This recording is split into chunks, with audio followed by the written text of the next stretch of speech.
think you can mess with Kenya online? Think again. That's what CNN learned the hard way when they tried it next thing. They were writing an apology letter like a student caught cheating in KCSE. The IT all started with a tweet. Just a tweet. But within minutes, Kenyans were flooding the comments with memes, facts, insults wrapped in humor, and grammar so sharp it could cut steel. Even Tanzania tried to help, but ended up catching stray bullets.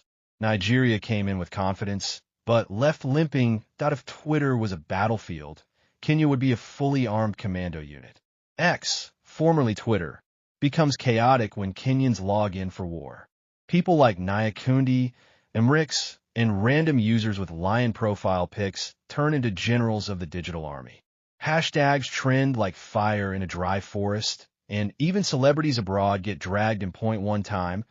A European influencer said something bad about Yugali. That night, she trended for all the wrong reasons.